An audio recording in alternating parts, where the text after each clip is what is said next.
नमस्ते दोस्तों, नया वर्ष मंगलमय हो और मेरे channel my lovely home and garden में आपका स्वागत है। जय माता की दोस्तों, आप सब जानते हैं कि 22 मार्च सन 2023 से नवरात्रि प्रारंभ हो चुकी है और बहुत सारे मन में बातें घूमते रहती है कि इस व्रत में 9 दिन के हम व्रत कर रहे हैं तो क्या करें क्या ना करें, शैम्पू करें या ना करें, साबुन लगाएं या ना लगाएं, तेल लगाएं या ना लगाएं, फिर दिन में स्नान करें या नहीं करें।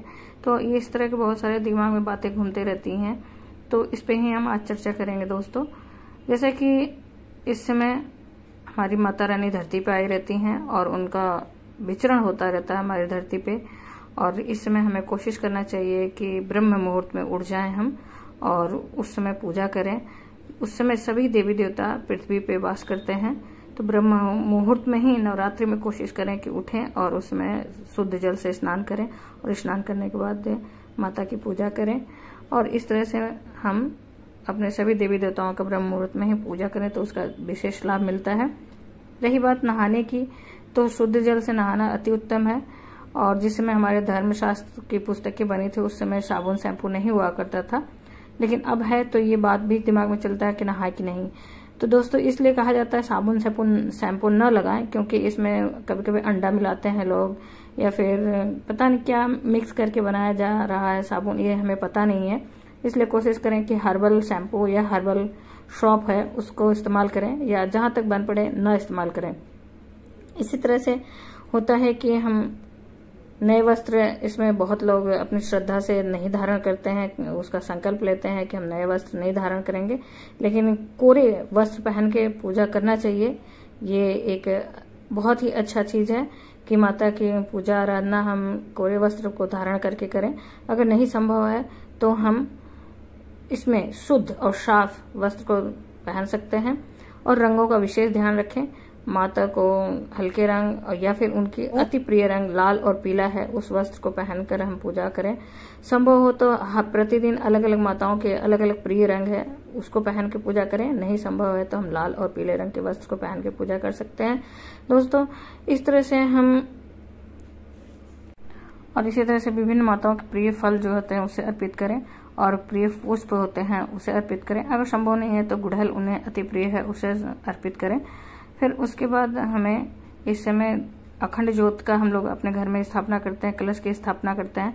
अगर संभव नहीं है तो प्रतिदिन हम सुबह शाम पूजा कर रहे हैं, और जिस समय हम पूजा करें तो दीपक में घी इतना डालें कि कम से कम पूजा करते वक्त वो लगातार जलते रहे और समाप्त न हो।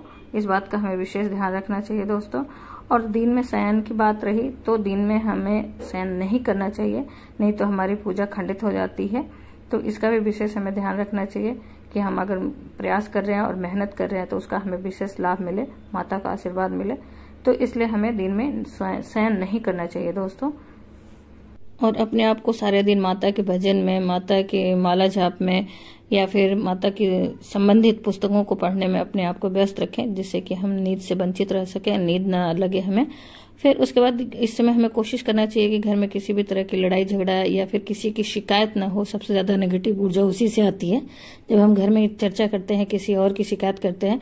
तो इन सब चीजों से बचने की कोशिश करनी चाहिए दोस्तों। घर में किसी तरह का वाद विवाद न हो, और अपने घर के सभी सदस्यों से ये जरूर बताएं इस समय कि इस तरह की हम बातों को न करेंगे।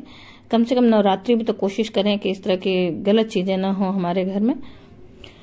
घर में सबसे ज्यादा नेगेटिव एनर्जी आती है किसी की बुराई करने से, तो हमें इसका भी विशेष ध्यान करना चाहिए कि किसी की हम बुराई न करें घर में।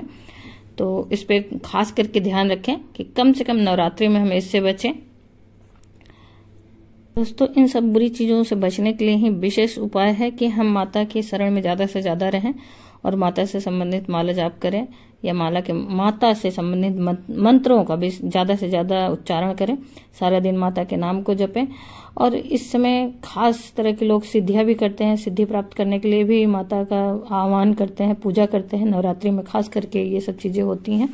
तो अगर आप किसी विशेष खास चीज के लिए अगर माता की स्थापना कर रहे हैं, आह्वान कर रहे हैं, तो इसका रात्रि जागरण का भी उपाय है। रात्रि जागरण में उस संबंधित माला का जाप करें जिस संबंधित आप जो भी इच्छा पाना चाहते हैं, धन लाभ के लिए या फिर जो भी चाहते हैं उससे सिद्धि करने के लिए रात्रि जागरण किया जाता है दोस्तों। रात्र में उस माला का, उस मंत्र का सिद्धि किया जाता है, उस चीज का सिद्धि किया जाता है।